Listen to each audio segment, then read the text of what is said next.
Hey there, welcome back. My name is Megan Sumrell. I'm a time management expert for women, and I'm on a mission to bring work-life harmony into homes all over the world. And guess what? I have a fabulous guest for you all to meet here today who shares my same passion for getting out of chaos and into harmony. Take a minute and ask yourself, how would you rate yourself on a scale from 1 to 10 in order of your ability to delegate?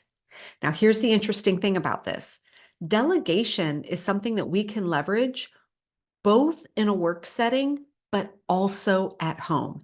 And that's what my expert guest here today, Selina, is going to be talking all about. She has an amazing 5-step system that she's going to be sharing with us to help us really get an understanding of how to be better at delegation. And friends, everything that we talk about can apply in your home along with work. So I'm really excited for you to meet Selina. And remember, if you want to never miss an episode here on anything related to time management, organization, and productivity, make sure you click the subscribe button below. Hey everyone, welcome back to Work Life Harmony. I have a new guest today, and after reading everything about her, I had to stop because I didn't want to spoil it for myself to unpack all of this amazing method that Selina has. But today we're really going to be talking about delegation. And I think delegation is so important when we are on a quest for work-life harmony, because one of the things we all have to come to grips with is, guess what? We can't do it all. We can't be everything to everyone. We can't be doing all the things that we desire to do. So Selina, welcome to this show. I would love it if you would kind of introduce yourselves and let us know how you got into this line of work, being an expert around the topic of delegation. Right, thanks. Amazing intro. Thank you, Megan. So yes, my name is Selina Johnson. I'm a mother with 2 girls, 7 and 9, and I'm also a business owner. I set up my business for more time freedom, to allow me to work on my own terms, but also to be around my kids as well, to be able to have the opportunity to go to their sports day or not have to ask to take time out of work. And now what I do is within my business is help CEOs to free their time by leveraging their team. So teaching them how to effectively delegate in their business.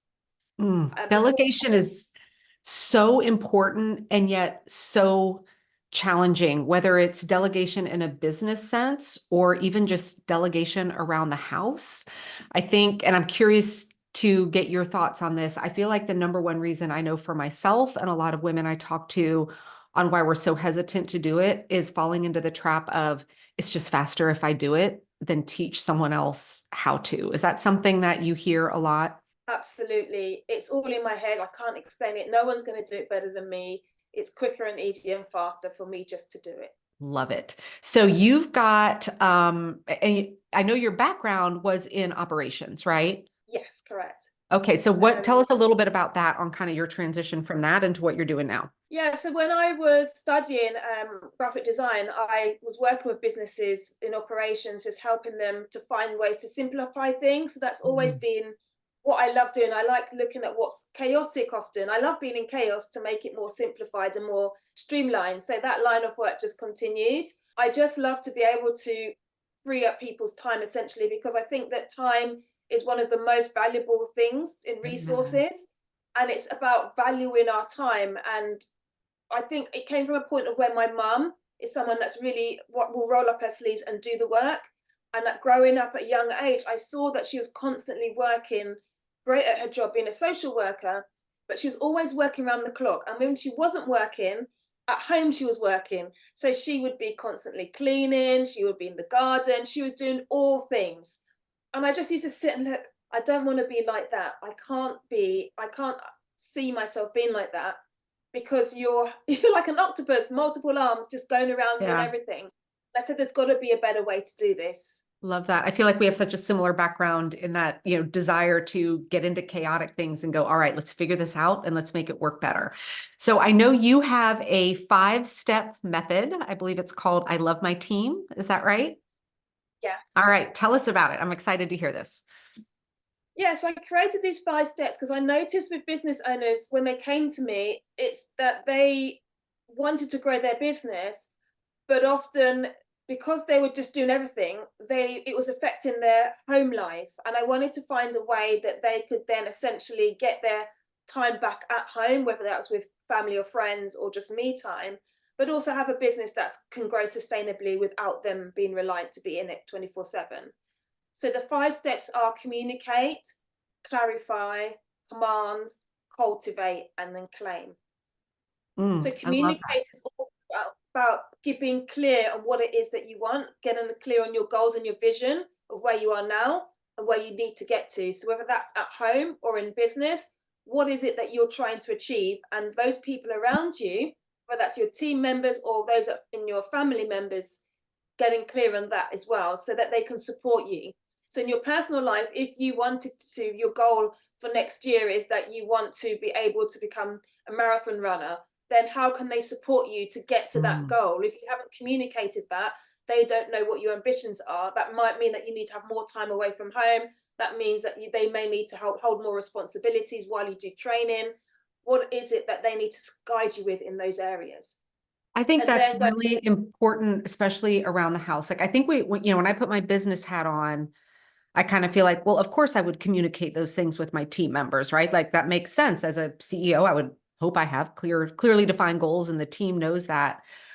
But I think it gets to be a slippery slope sometimes at home. And I know this was something I wished I'd learned earlier was thinking the goals that I had for myself on a personal level, I kind of kept quiet and then would get frustrated when I didn't feel that in my household, things weren't shifting to support me on that. Yet I never actually sat down and said, even to your point, your family would probably know if you were training for a marathon, but maybe there's something else that isn't so visibly obvious to sit down at home and say, hey, this is something that's really important to me.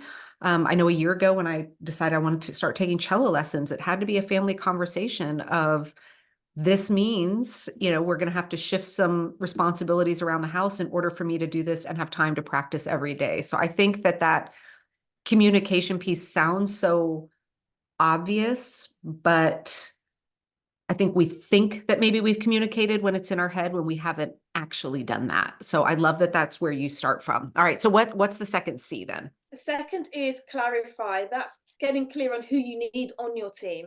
Do you have the right people there for you, or do you need to up level that team or shift the players around?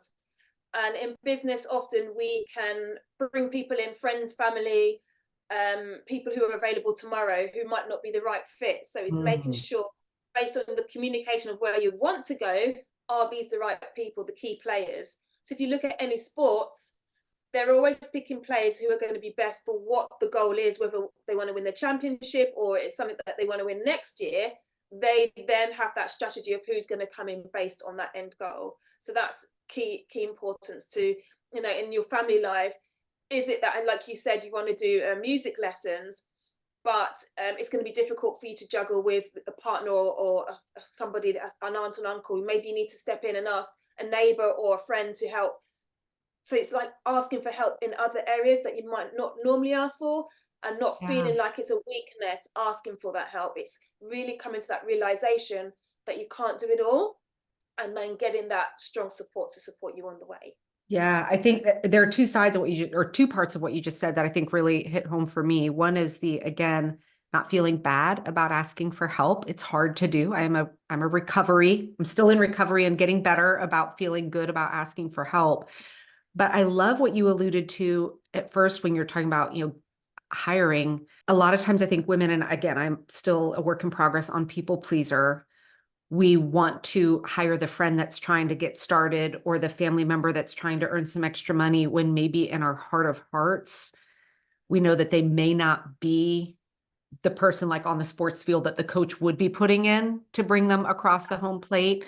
Do you have any suggestions on how to kind of work through sometimes that inner conflict that we have of wanting to be supportive and helpful of other people, even when maybe we know that's not the best decision for that role? I believe it's best not to drive on emotion, because otherwise Mm. it can be really difficult then to make an executive decision. Smart. And it's different for everyone. If you're early stage in business, you don't want to really pay someone at that stage, or you don't want to hire someone full time and do your business. So you may adopt help from anyone. You can get anyone who's going to help you. So it's getting clear on, okay, what is the outcome? What do I want them to do for me? And getting clear and give them the principles. And that comes into command, actually, getting clear on actually what is it that you need them to do and making sure they understand it. Because essentially, if you're asking someone to do something and they don't do it correctly, then it comes back on you. A key Right. example of that is, like I said, I start giving my 9-year-old more chores to do. And I said to her, can you go and collect the bin? And she collected the bin. And then I was like, why is she taking so long to drag the bin up the driveway? And I realized that it was still full. They hadn't collected it. Normally they collect in the morning, Oh, but it bless was her like after heart. school. So she's dragging the full trash bin all the way back up. I wasn't clear to her, so I needed to tell her, because she's new to that, that Right. you need to check first inside, is it empty? If it's empty, then collect. But I wasn't specifying clearly and communicating what I wanted her, the outcome of that. So that's quite, and that then wastes time. If you're thinking of something on a grander scale and it's multiple tasks, if it's always coming back to you, that can take up a lot of time and effort for Sure. you if you've already got limited time available. So it's clear about that commanding part to get clear on the instructions as you deliver it to somebody. And that was the third C, right? The command. Okay, so Yes. we've got communicate, clarify, command, and then what's the fourth one? The fourth is to cultivate. That's to step up as a leader, to maximize your team, for maximize business growth and sustainability within the business. So that's looking at how can you get people to understand the vision and values of the business so that they really get it and understand it and want to grow and excel with the business, so that you then don't have to be in the day-to-day, in the weeds, essentially, because anything that comes up, a challenge comes up, they understand how to action that without you getting involved in every single thing. Gotcha. So it sounds like, because at first I was thinking, okay, difference between cultivate and communicate.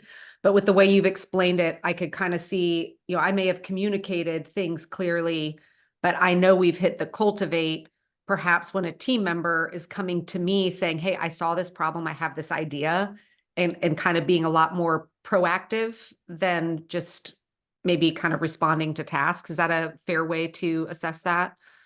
Yeah, absolutely. I could talk about the 7 delegation steps. And like step 1 is do this, do exactly how I tell you to do it, follow these steps and let me know once you've done it and I'll tell you what to do next. Whereas like delegation step of 7 is it's just been actioned. I don't even need to know about it because I know it's been done to the standards it needs to be at. Okay, I want to circle back to that one, but first I want to go to the fifth C. Yes, claim.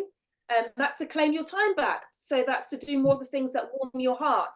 And sometimes we feel guilty of this. You know, I took the decision last year to take Fridays off. And it started off really well to have that me time. And then it started to creep in the guilt of, should Mm, I be off Friday? Because everyone else is working. I'm in the shop shopping, and I shouldn't be because I should be at work. And, you know, it's almost like being in the naughty corner. And that was really difficult to get over that transition of years of working Monday to Friday, 9 to 5. But it's yep. so important. I know that the more I slow down and have quiet space for me, the more my cup is full, and then I can pour into my family, I can pour into my clients and my business, the more I show up in a better light. Yeah. And obviously that's going to be my personal favorite, uh, Mm. because I think I see so many people coming at delegating from an angle of, let's get those things off your plate so that then more can get done. When maybe, maybe that's not the end game. Maybe the end game is get some stuff off your plate so that you have some white space and time for yourself again, instead of every bucket that gets everything taken off your plate doesn't mean let's add more on. Maybe we just need to get less on your plate and keep it that way.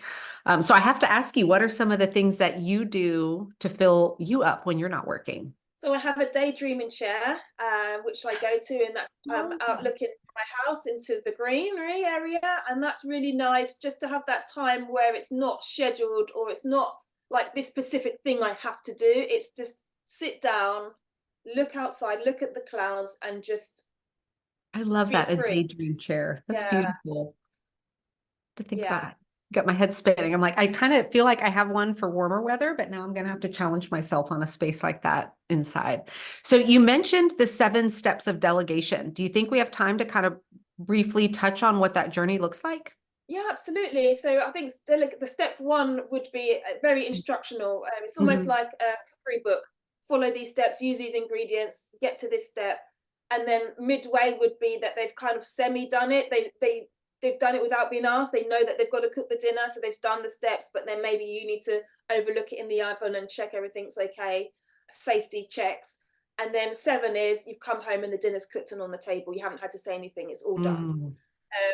So it's amazing to get to that level 7. You wouldn't expect your young kids, to get to that all the way. That would be heaven. But I was gonna say, if so, tell me what you're doing. But even though, like, I think back on, my daughter's 13 now, things that I did used to have to check on regularly in terms of what our expectations were for her contribution for her room in the morning. Like before school, here's what and it went from supervising it to spot checking. And now I just trust that it's being done. So I guess I do, would I have liked to have gotten from point 1 to 7 a little quicker than we did? Maybe.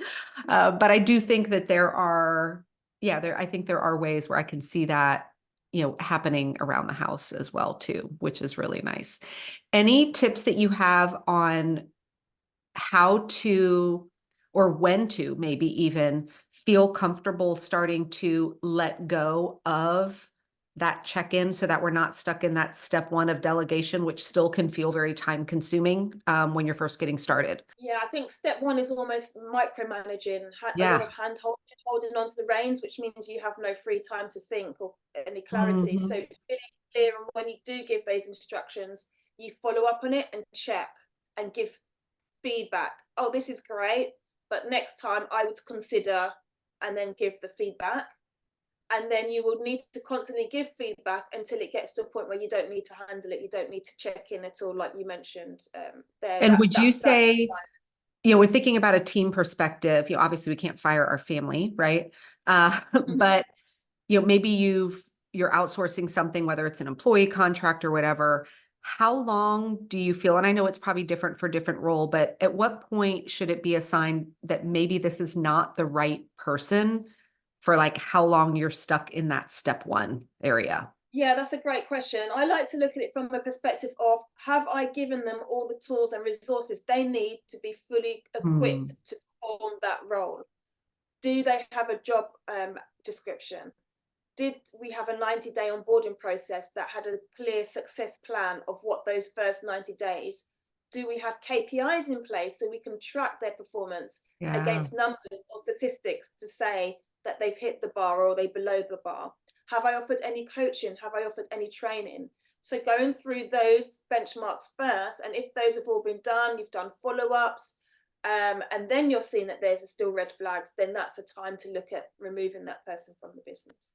I love that you highlighted all of those, everything that you highlighted in terms of onboarding and reviews. Like, it's so important if you are a business owner in particular to understand that some of that ownership is on us. We can't just hire people, give them very little direction, and then get frustrated when we're not seeing the results we wanted, when we haven't clearly. That's why I like communication as the first thing.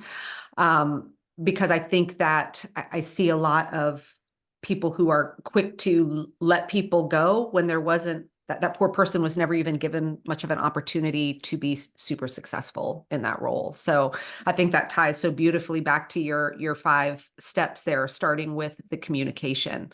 And I have to give a shout out to the amazing women on my team, because hearing you talk about that step 7, like, I am very blessed to have 3 amazing women that are at the step 7. I don't have to look at anything. And I'm very, very thankful for that. So I know you have a tool that folks can access to kind of help them understand where they are in their delegation journey. Let us know about that. Yes, it's called What's Your Delegation IQ? And basically, that's to help you stop the hustle, stop spinning plates, build a highly motivated team, and get back your time for more joy, more fulfillment. So you can go to selinajohnson.com/quiz to get access. And it's going to give you the step by steps of, okay, these are the missing gaps you have, and this is what you can do, the action steps you can take. Oh, awesome. And guys, I'll have the link to that in the show notes here. And I want people to think, because if you're listening to this episode and you're like, okay, Megan, well, I don't have a business. This doesn't apply to me. If you are interacting with any group of people on a regular basis, perfect example, the people with which you live in, these same things apply at home. And I think that we often think, oh, well, it's family, it's not a business. No, it's not a business, but you are a team of people that ideally we all want to have working together in harmony towards some collective goals, which is the exact same thing we would want as a business owner, right? We want our team and all of us working together in harmony to reach the collective set of goals. So, while some of this, of course, you're not going to be interviewing and onboarding, if it's a member of your family, but so much of the things that you've shared here today, Selina, I think translate beautifully, whether it's with a team and a business versus your team at home. So thank you so much for sharing with us today. I really appreciate it. You're welcome.